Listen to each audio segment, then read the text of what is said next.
بسم اللہ الرحمن الرحیم نحمده ونصلی علی رسولہ الکریم اما بعد فاعوذ باللہ من الشیطان الرجیم بسم اللہ الرحمن الرحیم اب میری نگاہوں میں جچتا نہیں کوئی۔ بڑا ہی خوبصورت واقعہ پیش کرنے لگی ہوں۔ مکہ مکرمہ میں فضالہ بن عمیر بن ملوح عرصہ سے سید الانبیاء محمد مصطفیٰ صلی اللہ علیہ وآلہ وسلم کے خلاف بغض و عناد کی آگ میں جل رہا تھا، لیکن اسے آپ علیہ الصلوۃ والسلام پر ہاتھ اٹھانے کا موقع نہ ملتا تھا۔ آپ صلی اللہ علیہ وآلہ وسلم ہجرت کر کے مدینہ منورہ تشریف لے گئے۔ قریش سے مل کر جنگیں بھی لڑیں، لیکن فضالہ کی یہ حسرت پوری نہ ہوئی۔ وہ اپنی اس کوشش میں ناکام رہا۔ اسی دوران فضالہ کو مکہ کی ایک عورت سے عشق ہو گیا۔ نامہ و پیغام سے بات آگے بڑھ گئی اور جنسی خواہش کو پورا کرنے میں بھی رابطہ قائم ہو گیا، لیکن اس کے باوجود نبی اکرم شفیع معظم حبیب مکرم صلی اللہ علیہ وآلہ وسلم کی مخالفت میں ذرا بھر کمی نہ آئی، یہاں تک کہ مکہ بھی فتح ہو گیا۔ فضالہ کے دل میں قدورت اور نصرت کا شعلہ اور بھڑک اٹھا اور موقع کی طاق میں رہنے لگا۔ اسے جب معلوم ہوا کہ سرکار علیہ السلام طواف کر رہے ہیں تو کعبہ شریف کی طرف روانہ ہو گیا۔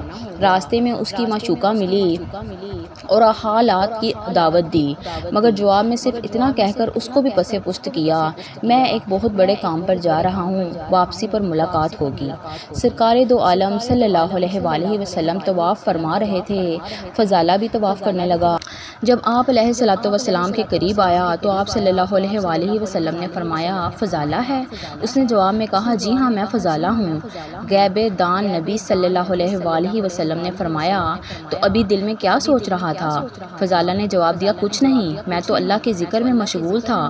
اس کی بات سن کر پیارے آقا علیہ السلام مسکرا دیے اور فرمایا، اللہ سے استغفار کرو۔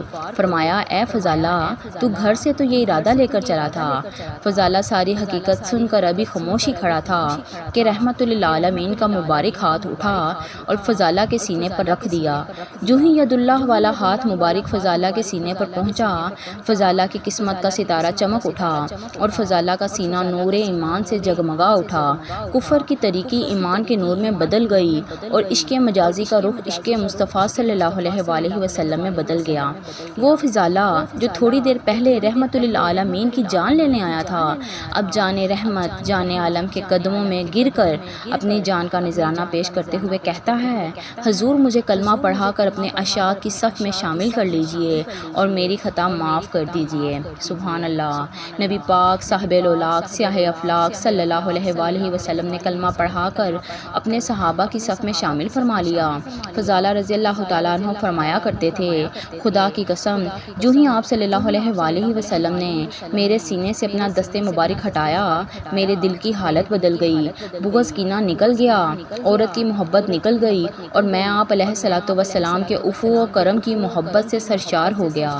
آپ صلی اللہ علیہ وآلہ وسلم مجھے دنیا و ما فیہا سے محبوب ہو گئے، حالانکہ اس سے پہلے سارے کائنات میں آپ صلی اللہ علیہ وآلہ وسلم مجھے ہر چیز سے زیادہ ناپسند تھے۔ اس کے بعد فضالہ رضی اللہ تعالیٰ عنہ اپنے گھر کی طرف لوٹ کر آ رہے تھے کہ راستے میں وہی محبوبہ مل گئی جو آپ رضی اللہ تعالیٰ عنہ کو دیکھ کر مسکرانے لگی اور دل میں خیال کرنے لگی، شاید اب میری خواہش کو پورا کریں گے۔ اس نے آپ کو دعوت دی، لیکن آپ رضی اللہ تعالیٰ عنہ نے انکار کر دیا اور یہ شعر پڑھا جس کا مفہوم مطلب یہ ہے، اب میری نگاہوں میں جچتا نہیں کوئی، اب میری نگاہوں میں جچتا نہیں کوئی، جیسے میرے سرکار ہیں ایسا نہیں کوئی۔ سبحان اللہ۔ قربان جائیں اپنے آقا علیہ الصلوۃ والسلام کے عشق پر، صحابہ کرام کے عشق پر۔ کیسے آقا علیہ الصلوۃ والسلام سے ان کو عشق تھا۔ اللہ پاک سے دعا ہے اللہ پاک ہمیں بھی عاشق رسول بننے کی توفیق عطا فرمائے۔ درود پاک ہر درد کی دعا ہے، درود پاک پڑھتے جائیں، پڑھاتے جائیں۔